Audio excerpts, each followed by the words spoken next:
strategies we have. Integrity, frustrating, Jared. Thanks for being here. We got little snippets of that. You've heard about them. Sure. All right. Would you like to explain? Or do you want to start with integrity?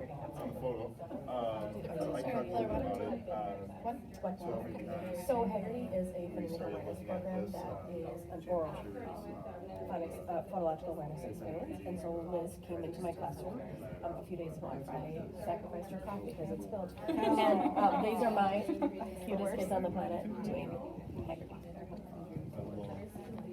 Even just like when doing visual letters, and again, didn't really think I would like it. So they do beginning sounds, middle sounds, But and what end I love sounds. is breaking apart the words, looking at the syllables, looking at prefixes, suffixes, looking at anything that's connected to a word study, that's connected to a So here what I'll do is we'll listen to a group that's like read a little passage and then answer questions, and then we'll go word to word, connect it up. So I separate the sounds and then they do the opposite where I give them a word, they separate the sounds. Another thing they'll do later on in the lesson is they do a sound switch, so I'll change the beginning sound up.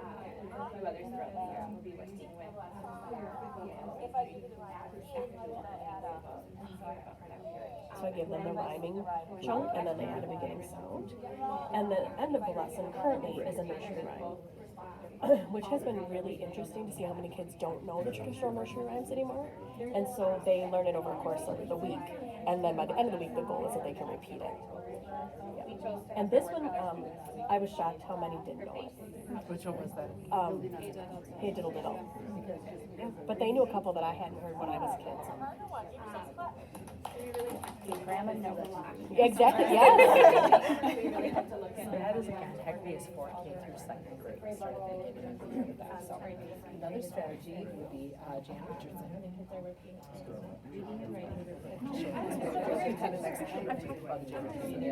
And she's coming. But one of the parts, I guess, that goes with that, well, it's the Jan Richardson is kindergarten through 2nd grade. And so then she came, she's come twice now, three times to the primary school. And so basically, just again, the kids, it's their small group instruction where they're sitting down and getting a chance to practice all the things from learning, sight word review to a new story, comprehension questions that go along with that. There's sentence writing, sentence writing, so all those skills kind of combined together. So again, we've talked about that one before, but if you have more questions, one of the pieces I want to highlight was the previously tracing. So at the very beginning of the year, kindergarten did this, granting kids that did, and basically what they do is one-on-one and trace over the letters. And Jan Richardson had this research that basically shows this repetitive practice on a daily basis allows the kids to be able to learn their letters. And kindergarten, what did you guys have? It was before Thanksgiving. Yes. And it was astounding. We started it a bit last year, but this year we started it with every kid right at the beginning of the school year. And it went so quickly that we got to go through a second time and add the sound. So it's, capital A, lowercase a, apple. And then we got to do capital A, lowercase a, apple. And then with some kids, we also added the long vowel. And it is remarkable how many of our kids know all of their letters at the semester, whereas normally they would still be. Just from the tracing. Just from that repetitive practice every single day. So when they did in kindergarten, you guys did a small group or else one-on-one? Yeah, and then we also did have a printable version, something similar, but where it's like 3 letters to a page, and they all had access to that during writing time, and that also made a huge impact on their ability to independently sound out words. Yeah, yes, exactly the same format, yes. So we've got the alphabet Tracy, we've got the other Jan Richardson, we got the group, and then phonics to reading. What I did is this summer we had spent time as a 2nd grade team and we decided we went through and highlighted all of the areas that we wanted to cover. We were able to do, it was with Wiley, right, where he came in and he came up with the book. And so he kind of talked about what was what to hit. And so what we did then is we established a plan for Monday, Tuesday, Wednesday, Thursday, and Friday as a to-do for the team. And so what I did is here we've got the blend-in lines. And so these are hit every day. And then we also send these home with the kids at the beginning of the week. And then we're going over information the next tax one. as well, or Then we have on 164 is the frequency was, so here was like high frequency like practice that we do with them. And then this is the building the fluency. Example of that. So like they'll go through and then they kind of challenge themselves. My kids love doing this, and then they get to go through and like this last week we were working on long U, so then they have to underline the different ways that you can see long U, and so that's fun for them to see all of the different options. And then they have like a connected text portion. This is like the little bit easier version, and then they have more like the whole class. And this one, like, we'll read it together, we'll read it with them. This one's a little bit more challenging. And then we answer like the discussion questions. And then we have a little bit of a writing extension, and that's done that following day then. And then we ask them to go back through, read that connected text on their own, and then answer the questions here. But then that way we knew we were hitting all of those important questions about That was something that I think we reflected a lot on. you're doing this every week. Yes. Kindergarten through second grade has this. So again, it's taking the proper skill and it's applying it. So. Yeah, and it's quick, like, I mean, Created, quick 16 minutes, again, but it's, instruction. it's good, like, it's, yeah. try to keep to So those are our literacy strategies. Now we're gonna jump to pillar two. So this is part of the morning meeting. We've got the 4 components of the greeting, the share, the message, and the activity. So I recorded my kids doing this reading that they have a lot of fun with. I think one of the purposes of the greeting is obviously knowing their names, which this one doesn't practice, but it's remarkable how many kids just want to be you kind of stuff. Yeah. But also just making sure everyone has greeted and we hear their voice. So this is what we did this morning. Harley's starting at third grade and supporting grade level, but then after she's done with third grade, she bounces to fourth grade to work with the smaller group. Thank you. Yeah, mine was really quiet tonight. Yep, that teacher's like, oh, more than I can. There you go. I think that's. So it's inside outside circle. really utilizing what we have. We were fortunate enough to have somebody come in because we lost I do too. I have but for us to have another lost person. well, it's in a movie, you know, it's just for kids who are shy, you're just talking to one person, you know, so it's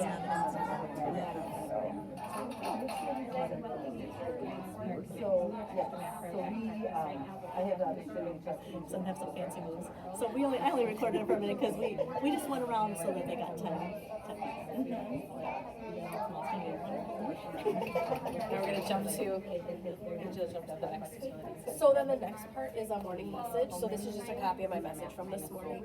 So skills week. So every morning I always start with good morning friends, and then I read it to them and they read to me as much as they know. So it's a great way to differentiate for kids who are already, well on their way to a reader, but it also is predictable enough for my kids that they all feel like they can move part time. So skills we worked on are working on currently are the ing sound. So I leave blanks and have them come up and fill it in. So they were filling in ing. We're working on the sight words we, day, and am. So I left that part. And today was the 100th day. It was a huge day. I remember it was. And so our math focus today was all things coming in. And then I always ended with be amazing. And then Continuing on, so we're really and trying then, to our new social strategy is turn to talk. So I always ask them a question, and then they turn to talk, whoever's sitting right next to them. And then sometimes I'll use that question to do the share, which is next. All right, perfect. I have the activity part. And I have just like a group of videos that I put together from different classes. Just played health paper. We kind of created a project process. I have it on mine too. We write it down quite a bit and repeat because there's more to it. So doing field studies. That's really weird. Especially when you can see because the internet's not working. Oh, there we go. Oh, just had to reload. It's all right.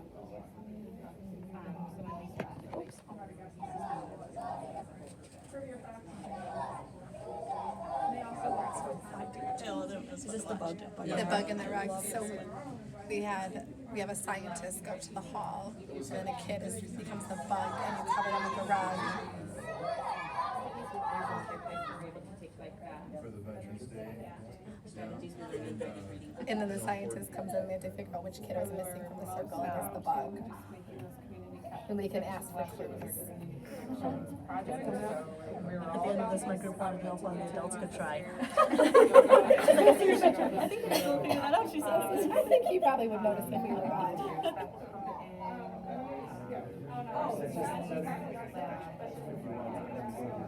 Alright, it's time to rotate. Time to rotate. So the biggest thing that we focused on this past summer was working with Nick, and we were working together on creating literacy action plans, and we stopped and really reflected upon what our literacy vision was. And then we'll do the And inverse. after I'll a give lot them of the word and collaboration they and have to check discussion, it we out. were able to come together and like discuss like what are our musts, and how we're going to address all the needs and the things that we want to do. So for this school year, we are using the Ready. So this is where they're taking the notes. our assessments. We always 3 times a year. We worked with it a little bit last year. We really enjoyed it. And that is actually We're really strategy engaged in their stories and the content that they were writing, and then every lesson is a focus that students Then later on they play a really game where stuff, they, like, I give them a word and we felt swap. like they were remembering the language that we were using. I would say take off the jump at a. But together with the word, the school year, we're still And then looking at other programs, so we really looked at Amplified German nursery rhymes. And it's This Friday, we're looking at IB literacy, we'll just continue throughout the So year. this week's is a little did And then at the end of the And year, we'll both, just look this at where was we're at the with one I student had needs and did what what we're I doing was this year. such a. Nick, that we didn't. And then there's also nursery rhymes. Aligned with which one. That they, aligns best so with our it's a vision great, for the next it's a great one for them. And also like keeping in mind our multi-classroom, so if there's something that you need to do, we talked about it different feedback, so that will delve too. And then just kind of going off of last year, Jen Richardson came in, we've really been and worked with all the teachers in the building and the capacity that was what they needed. When we had Jan working with her students, we could learn from her and see how she manages with her time. See it in action. So that was really, I think, that was good for us. But we really like the guided groups. And then they work on their response too, so. And that's what that would be. That our schedules was having. And the other thing that was very is that we work on, There's so much into literacy in general. So we have to really think about like with the given time that we Theta have one, and we talk about all the time, if that what happens. students are able to do for a sustained amount of time too. We had to break apart into what we call our literacy blocks, so we have 3 literacy blocks. And the kids are all divided into a group based on their writing need by grade level or their reading level needs, so that's differentiated for them. So like while we are working with a reading group or writing group, the other students are doing something independent. So they have iReady instruction lessons or they have a path that's created based on how they performed on the test, and then lessons that we assign based on our grade level teaching, which we'll talk about next. They also can choose to do Drop Everything and Read, where they are building their independent reading standard. So that takes care of the 3 chunks, so they have to choose that. And then if they are done with their work at that time, they have other things that they could be working on. So they're in a very good routine right now, and know the expectations of what to do. So those are for them to read at home, and then it comes with You want me to go? You got it. So this is, I think we're most proud of, like with literacy this year, is we were able to recognize the need for giving our students their grade levels, literacy skills. And the Reading Ready program has provided that opportunity for us for teaching something consistent across all grade levels that students are responding to. Quick, engaging articles and reading with not only reading and then practice identifying important information, but then it always connects to some sort of writing activity with every single lesson, which is something that we feel our students need continued practice with, especially coming into us with 3rd grade. They just haven't done that before. Like it's pretty innocent prior to that, so we've really enjoyed that time. And the nice thing is a lot of the strategies that we are teaching during this time connect to our projects. So we both have an example. So like one in 3rd grade, we were talking about text features in 3rd grade, and we were able to, as students were researching and gathering information for their projects, talked about like how we use text features to gather information, so it connected beautifully and the kids were picking up on that message. Yeah, and I teach And fifth then- grade, and I just started going through informational text and looking at the structure and the craft of it. Yeah, so I think And that's, so applying that if you to saw us in their September, you'd be in our project where they classroom now. have an invested interest in So, I the mean, topic and they chose it, so they have some opportunity to use the strategies that we're teaching to give them purpose and then apply it into their big project that'll happen next month, so. These are, yeah, kind of our progress throughout the year. The bottom one is the huge one is like our beginning of the year, and then our growth up into this mid-year. Just definite growth. Just kind of identified where our greater need was, and right now our greater need is in our third grade population. So we're just trying to meet their needs where they're at, but providing the learning at their grade level. Math, we did a lot of reflecting as well on that. That's an area where we need to grow. So we, over the summertime, as we were doing literacy work, we also dabbled into some math work too, and really made a commitment to making sure that we had math for an hour each day. Each grade level is broken up. Something unique to our third graders that we've found, they have the greatest need when it comes to math skills. So luckily for us and how our school works, we have extra, I shouldn't say extra, but we have like, we're able to split the third graders up, because you have to understand we have like 27 kids in each grade level. And so when we split them up like that, that's a huge amount of kids to have. And with our third graders, just learning how to be a student was a process itself. So we decided, as we know as professionals, when we have a smaller group of kids, the ratio to adults learning just takes off so much better. So we're able to do that with myself teaching half of the third grade, and then Carly Zake teaches the other half. But then we're also really fortunate to play around that we then, Carly ends up going to fourth grade to support and fifth grade to support smaller groups. So we've got like a group of 6 kids that a certified teacher is working with, while then that other half of the third grade is between myself and another adult. Yes, that's in so I there. have, They're like adults constantly moving to try and meet the needs of our So Carly really loves math because she has to know third, fourth, and fifth grade. And I'm saying that with sarcasm, so. But it's great. Can take every assessment. the ability to go and foreshadow. Yeah, that's where we get into that They- small group with the advisor. Again, it's broken by grade level. We have independent math practice, whether that's through the ready, and again, taking that diagnostic, and then the diagnostic tells us what the student needs, so they have that they can go through, as well as extra math, that's math facts, as well as we are working with Christy as well.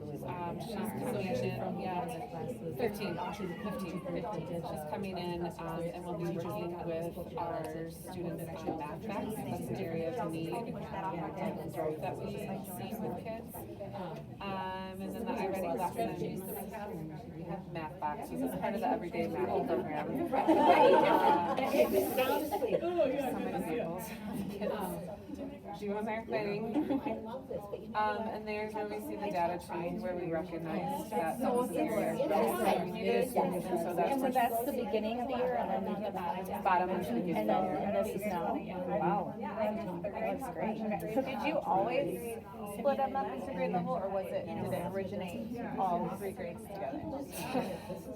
So when we first started, we really thought we could do all of them together, and then realized while we were also trying to make it very project-based focused, with the foundational skills kids needed, we needed to have something in place. So then the next year we broke it into group 14. So I think the biggest change that we did this year is just trying to figure out how can we work with smaller groups, because 26 to 27 in that class was just too much, and we were trying to take that on, and it wasn't benefiting us or the students, like it was just too much. So we really worked with getting everybody that can possibly be in our space at that time to break it up into small groups. So there's a lot of shifting happening, but it's all been going on. And then we get into our project, kind of meat of what OSU is all about. The really cool thing is for this project, it does go through all Well, stop by anytime you guys are welcome to pop in.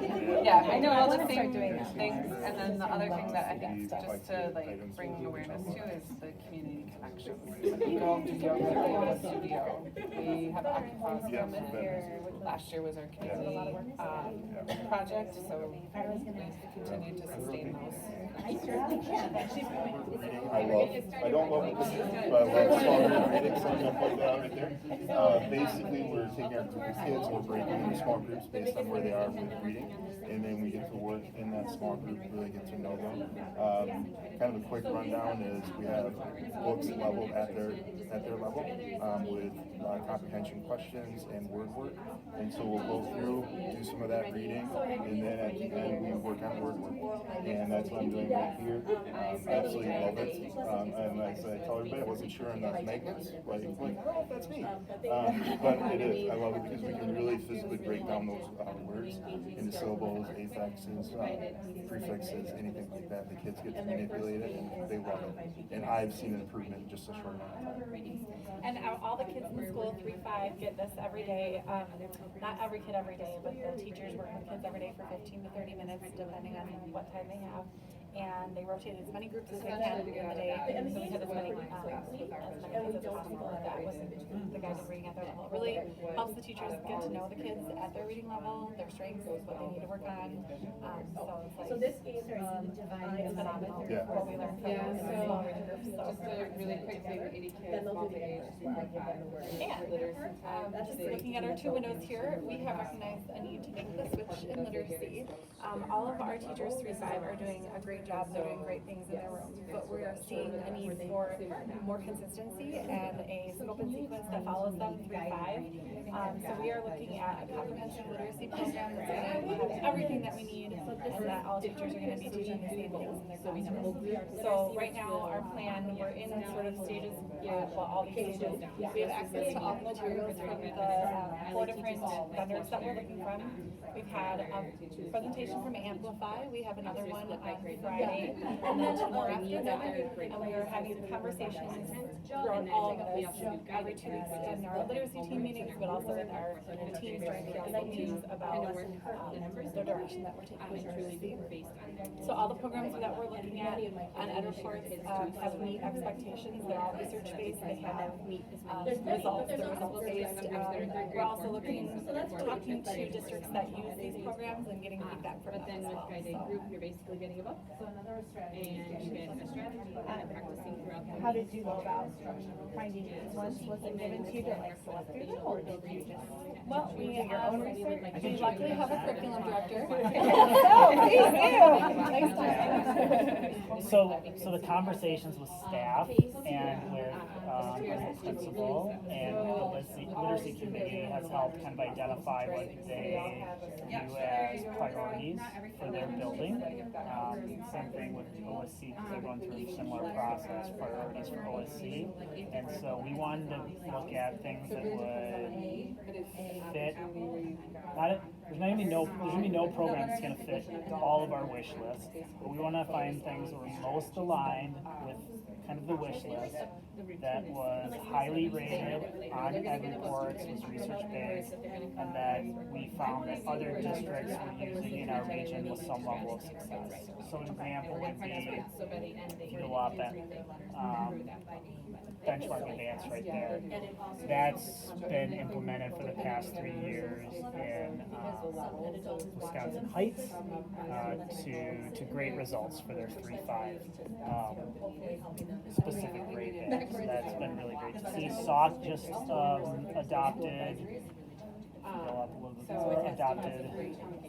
Amplify, so that was one we wanted to learn a little bit more about. Beaver Dam just adopted the situation model. So that was kind of our gating criteria. So there are some on Ed Reports, for example, that are highly rated, but when we looked at them, maybe they have all of these parts and all of these components, and when you look at it, it just didn't maybe have the sustainability factor, for example, we were looking at, or maybe didn't have some flexibility.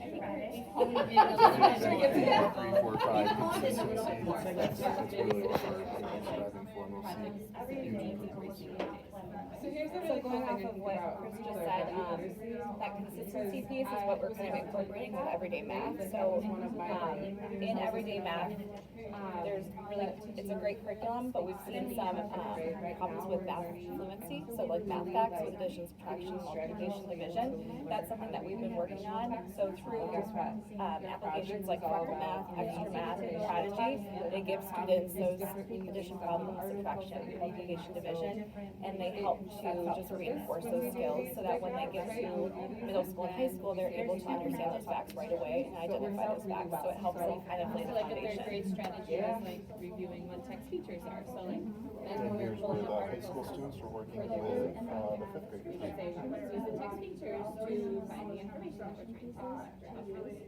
So like, Morning meeting, closing circle. okay, let's go. Alright, so morning meeting is something I do in my class in the morning. We'll do it in the afternoon. That's called closing circle, depending on their specials and their schedule. In my class, we start about 8:15 and we do it for probably about 20-25 minutes. It's just a nice time for the students to get together in a circle on the rug and talk about great things that happened over the weekend. They play a game usually that they choose. We read a message, so the message could be anything from like, this is what we're doing today, to like, hey, let's talk about listening skills, or let's talk about you know, something that happened the other day that we want to talk about. I don't know. It can be such a variety of things, which I like. Something that I've been doing, and some other teachers do too, is we have the students lead it. So once they feel comfortable in how we lead the morning meeting, it's kind of off to them too. So that was one of my goals this year, was to hand it off. It kind of gives them more ownership of the classroom too. That's like one person or like other? So every day, like when I led it all for the first semester, and then second semester I said, okay, we're gonna choose a student every day. We don't have to because it can be intimidating, but usually they really want to. In third grade, they want to share, and so then they will choose the activity, the greeting, the sharing, and then they will lead their classmates through that. So it kind of gives them respect for the teacher and their classmates, and just kind of helps them gain those skills that they probably have been not used to or not working on during COVID, like maintaining eye contact, or how do we greet somebody, or yes, or how do we lose a game? And something great too is like with the activity, it's not just a game, it's kind of an opportunity to bring in like skills, and you do that during SEL too. So we'll talk about like, hey, let's play telephone today because we really need to work on our listening skills. So you can kind of interject some of those life skills too. And I do it with 5th grade, and we do it in the closing because it's in the afternoon, and they love it too, even 5th grade. Probably a great way to end your day too. It is, yeah. But I think we're just trying our best to meet everything. So I'm going to talk about this one to start with. I do a lot of the like behind the scenes work on this one, but like I'm going to let Dawn talk about how it actually looks in the school. So this is a service that like we mostly started getting referrals for it like by the end of the week. We are it says 17, but since then we are up to 19 referrals. That is split between LES and OSC.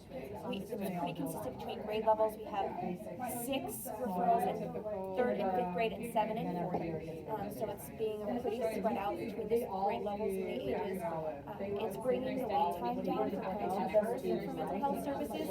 We're looking at anything between 6 months to a year, mostly longer on the kids' end because there's not as many therapists for kids. I'm seeing kids get met with in like 6 weeks. There's some that are longer, but like it depends on how many kids get like the paperwork filled out and like all the processes done. But it's happening much faster for these kids. Of those 19, we have 8 being met with regularly, either every week or every other week. And we have both a release of information from the school to them and from them to us, so we're able to really collaborate and recognize like, hey, this is what we're struggling with. What are you working on? That way they're able to support you with, and we'll support it in the classroom. But that's just the theoretical stuff I'm gonna let Dawn talk. All right, so I have quite a few kiddos on my caseload that have taken this opportunity.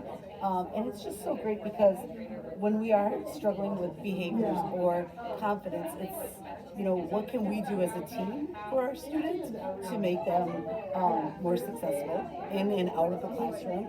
So we have the opportunity to use this, and our kids are just flourishing from that. So it's a really great opportunity that I've seen.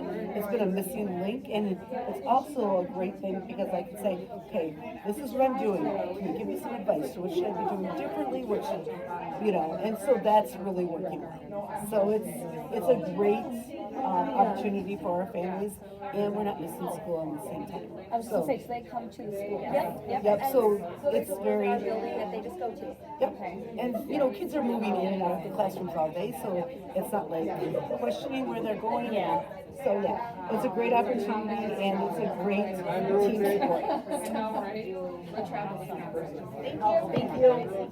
So to kind of start and highlight some of the things we've been excited about this year. So for reading, our goal by the end of the year is to have 72% of our students meeting their iReady growth goal. So students take the iReady diagnostic in the fall, winter, and spring. And we, at our winter diagnostic, we have 57% of the students have already met or exceeded that. So that's really exciting. Another goal we have for reading is by the end of the year, 58% of the students will be proficient or advanced in reading. And at the winter diagnostic, again, 53% of the students have reached. And that's only halfway through the year, so we still have the rest of this year to keep continuing to try to have the rest, or a lot more students kind of join and be proficient. Similar with math, we have the same goal. And I should touch on too, somebody asked this earlier, these goals are based off of last year. We had a goal, I think it was 60% or something like that. So we exceeded our goals from last year, so we had it go a little bit higher this year to set the bar a little bit higher. So for math, our goal is 72% and 47% of the students have met their growth goal already, which is exciting. And then for the proficient advanced, our goal is 59% of the students to fall in that, and 49% of our students have fallen in that halfway through the year. So a big initiative of ours is reading and focusing on and encouraging the love of reading and giving more support to reading. So we have some things in our day. So first they start with advisory, which she'll speak to in just a second, and then after advisory, students go to something called WIN, and it's just completely reading support. And every teacher teaches the WIN course, and when my students come to my WIN group, all the students that I have are at the same reading level. So for example, I teach a group of students who currently are at the 5th grade reading level. And if a student seems like they're performing higher than that level, then we can make adjustments and students kind of fluidly move between to make sure they're getting the best support they can at their actual level. So WIN supports them at their actual level, but then we also have extended learning time in their day that supports students with real-time learning in math and language arts. So this is supporting grade level standards, and then WIN is supporting at their level standards to try to close that gap for our readers. A big initiative of ours as well is sustained silent reading. Getting kids first, just teaching them how to pick something that you want to read, so you don't have to fake read, and then having that stamina to actually sit and read until, I said this before, where when students have that sustained silent reading time, it's a good problem when you're like, okay, you have to put your book away, it's time to close it up. That's a good problem. That means that they're catching on to kind of loving the reading. And Paula Tun does a great job of library lessons, gets the kids in there and gets them to, she's super creative with trying to have them have book choice and enjoy that love of reading. And then so focus on the academic and career planning. So Zello is something that's used in our life skills courses as just, 6th grade with career planning seems, just the very beginning of that career planning. So it goes through the sequence of what a focus is for 6th grade, 7th grade, and 8th grade, giving them those skills to prepare them for high school is what our ultimate goal is for career planning. Some examples of our community connections. We have every November we have a group of veterans come in, super awesome. They come in and speak and make connections with our kids, and connections that they actually, I feel like, don't probably forget. So great, yeah. And we're lucky that we're able to have more people come in now after the restrictions have been lifted a lot more. Mr. Steinberg came in and spoke to a 7th and 8th grade WIN class. It was a 7th and 8th grade WIN class that was at the same reading level. He spoke because they were studying something or reading something regarding what he did. We are going to have a local news anchor be joining us with the 8th grade to speak. And then, of course, the field trips. getting kids out and about to APT, to see the play, Future Quest, Science Festival, Madison College to expose the 8th graders to, like, if you had to think about what's next, maybe poking a little bit at them to think about the How future. long are each of those? So WIN is 30 minutes each day. Okay. ELT is 40 minutes daily, which is about so that like social studies and science are also 40 minutes, so it's considered same length. Yep. Yep. Other questions? How long is the silent reading? How long do they? So that is incorporated. We try to incorporate that into our extended learning time. Is kind of the biggest focus. Okay. So we try to. So if the students like finish a task, then their go-to is to be doing the reading, or if the teacher needs to work with a small group of students to help them on a standard that they're stuck on, then the rest of the class just having that ability to pick up that book and jump in. Yeah, and I know in 7th grade, their language arts, they start with reading. They come in, they have a bell ringer, she has some sort of activity for them, and then they do some reading there too within the language arts classroom. And they have library days every Wednesday, so they can always get a new book if they need it. And then I have on grade level kids for WIN, and so on Fridays, they're either working on a MyPath for iReady to increase those scores, or they read during that time too. So it's typically they're reading for 25 to 30 minutes at a time, things like that.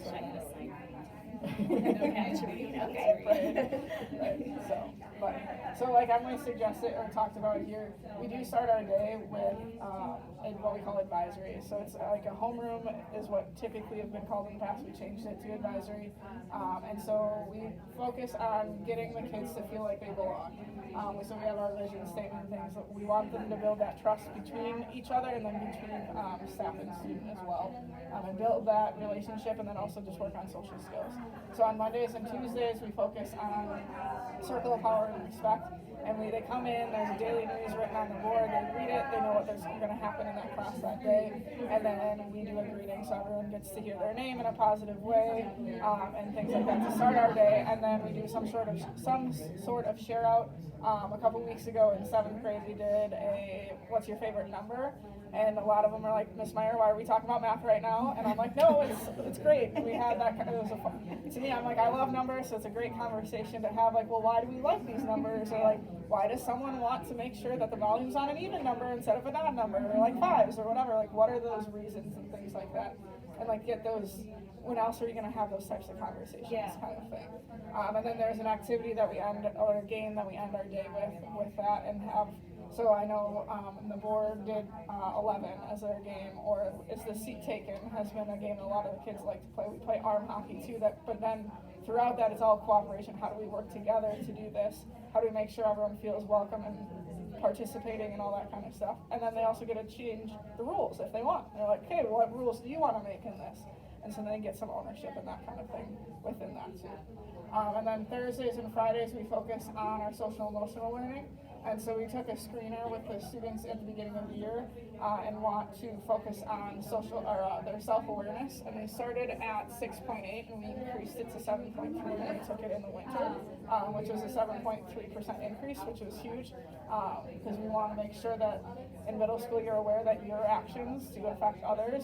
Also just like they're starting to grow into their body a little bit and understanding, okay, like you have to be aware that when you do different things that it's going to affect others and things like that. So we have with that these competency skills that we were focusing on.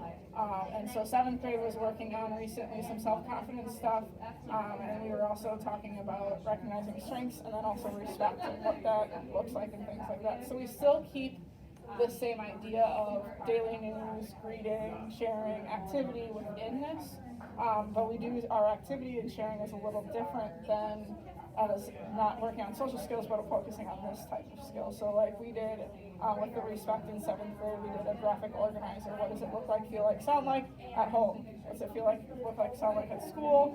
What's it between teacher and student, between peer to peer kind of thing? What does that all look like? And how can we help each other with that kind of thing? And so that's kind of our goal with it. Every day they come in and are able to focus on that and feel that sense of belonging and things like that. So.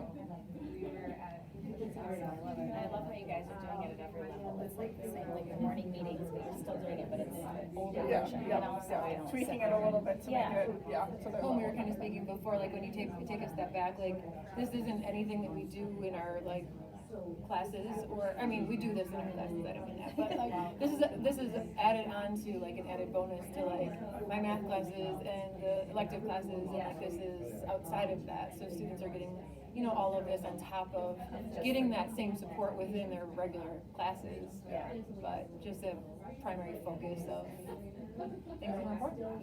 And sometimes too, for me, like I start my day with some kids and I don't see them until the end of the day. So in the advisory, we get to have fun and then we can bring it back up and things like that. So if I build that relationship, because sometimes I don't have certain conversations with the kids to make them know that I'm a human being and not just like, I want you to learn this math concept kind of thing and stuff like that.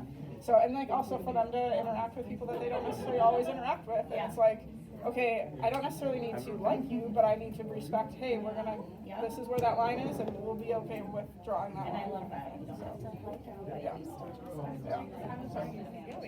And I think, do you know everyone? So I'm Joe Jelinek, principal. I'm Elise Kearney, an instructional coach. And I'm Christy Vasky, math teacher. Okay, so we are gonna talk about Pillars 1 and Pillar 2.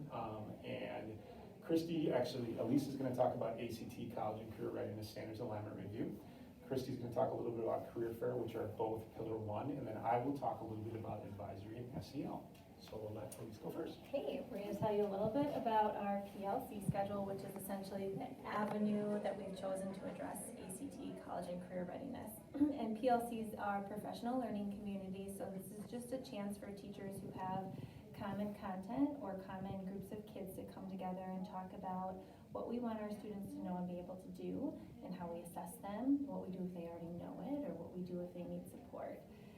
And before this, we didn't have a clear structure, before the last couple of years, I should say, we didn't have a clear, consistent schedule on when our PLCs could meet, and as of last year, we now have that. So we've grown a lot in that sense. This is our schedule for the year, so each department meets every 2 weeks during our intervention period. And then every week, Joe sends out our schedule for the week so that department chairs have access to an agenda that they keep up. Huge credit to them because they're always looking for what's coming up next. And then those groups of teachers meet. So the first thing that we did is a data review. We spent a few PLC periods on that in the beginning of the school year, which was looking at our ACT data. What did we have to celebrate, and what were some areas that we want to focus on this year? And then we dug into curriculum review that was given to us, well, the tools were given to us from ACT for the first time. So essentially, our 4 core content areas have a list of the standards, and then they go in ascending order, and they're working as a team to start to dig through where are we covering them, where do we have gaps that we need to address, what are standards that are maybe a little bit muddy that we need to talk about some more. So we're in the middle of that process right now. And I think that like the vision is that this just becomes the process that we live by. We now have the structure to make it happen. We should be, and we'll continue to look at data every year. And next year, once we've done the curriculum review for the first time, it won't be as heavy of a lift. It will be that constantly, how do we go back and continue to push our students forward? And ACT is the measure of how our students are progressing, but ultimately that just tells us if they're college and career ready, and that's our goal. So it's how can we continue to do things in the classroom to sort of to push them forward, no matter where we're at. And I was just gonna say, previous to this schedule being built, departments would actually have to reach out to associate principal, and request time to meet. So it wasn't, there was no consistent time. We're in a sense forcing them to meet every 2 weeks, which is good because they have asked for time to meet, and they need time to meet. So every 2 weeks, if it could happen every week, that would be better, but they also want time for students during intervention as well. So anyways, Chrissy, talk about it. Still in Pillar 1, so this is community connection. So we started last spring with a jobs fair that we offered, where it was more like, hey, I have a job for you, can you kind of find a kid for us? So they kind of walked around and did that. And then this fall we went to the career fair. So this is where they went into classrooms and they actually listened to presentations about various careers that they had signed up for, or to sign up for, like, hey, I'm kind of interested in this. And so our goal this year, we had 33 presenters. We tried to make as many like Lodi connections as we could. it was very difficult to like come up and brainstorm everything we could, but we did. We struggled a little bit with like the trade areas more than we wanted. We wanted to present some of those, like plumber, electrician. We couldn't quite get those just because the nature of their job is they're kind of busy during the day and they're scheduled out for months in advance, so we can't get them. So we want to work a little bit more on that section. And then the Friday of homecoming, they went to 6 different presentations. The ladies in the office spent hours and days putting those together for us. And they listened to those presentations. I like the connections it made with the kids. I think some of them kind of got ideas about different jobs that they liked. And then I've told everybody, my sister-in-law actually was a presenter there. For public radio, she's a broadcaster producer, and she told me it's the best one she's ever been to, just by the nature of the connection she was able to make with kids and answer questions, versus it being like a booth and you being like, I'm not really listening to what you're saying right now. And she could kind of tailor it to when kids asked a question. She could kind of go, oh, well, why don't you listen to this or whatever. So I think overall it's a success. I think the presenters really liked it. I think they got really tired. 6 presentations, you might forget what you had said. But overall, the kids really liked it. What I've heard from my kids is that they really, really enjoyed it. So hope to continue that every fall. We really liked it on the Friday of homecoming, just to kind of give the kids a mental break. Did all the kids get to hear all the presenters? No, because there's 33, they can only be put in 6 sessions. So then our hope would be next fall when we do it again, they can be like, hey, I can pick somebody different than I had last time. Did the kids pick or? Yes. The scheduling took so long because we sent a survey out to students and they ranked where they wanted to be. So we tried to get at least one in their top 5, at least one session that they could go to. And Who didn't answer. oh, right, but that happens too. And then we just place them into whatever session if they didn't answer the survey. So that's what took so long, because we were really trying to figure out a way we could get them into at least a session. So we do have this thing called Flexi-Sketch, which allows us to schedule for intervention period, and we're going to probably try to utilize that next year.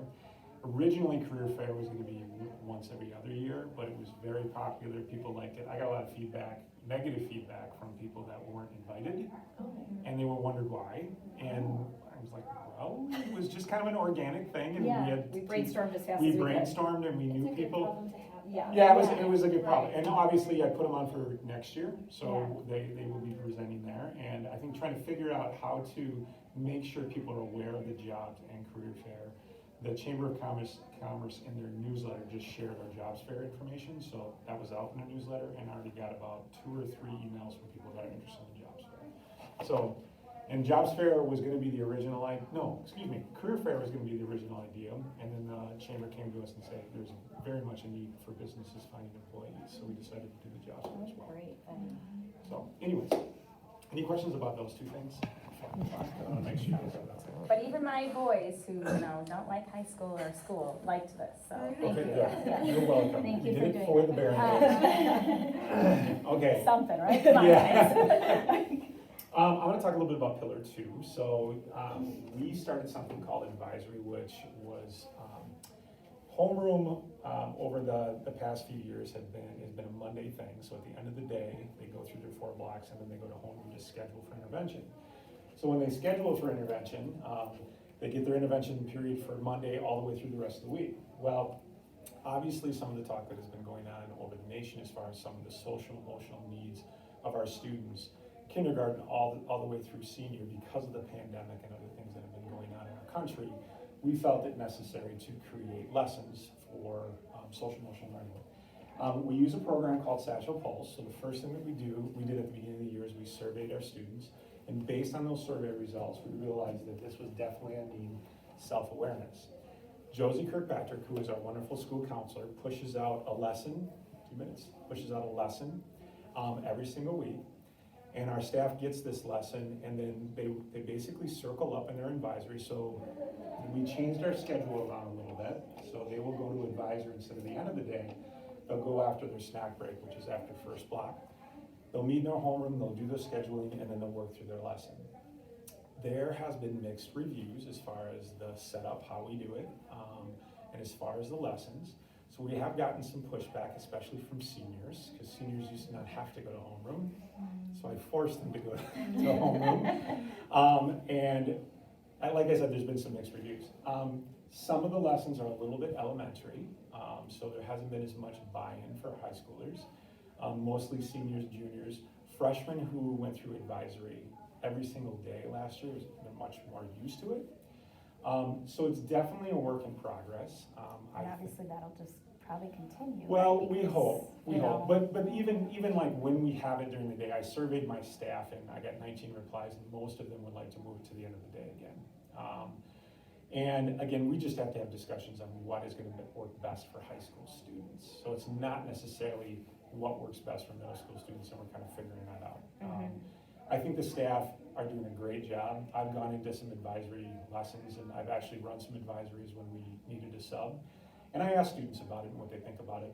I think more than anything, it gives them an opportunity to voice how they feel about things, and build empathy with each other. So it's something that is a work in progress. When we stoplighted it, and you guys know what that is because we talked about it at our meeting, we stoplighted it as red, which means we haven't made a lot of progress. So we can, okay, we're done. So we continue, we need to figure out ways to improve on this process as far as teaching social you emotional. guys have the hardest group, I feel like, high schoolers with that Yeah, stuff too. I think so. But there definitely has been some positives, and I think we made some progress, so. Well, thank you guys for everything.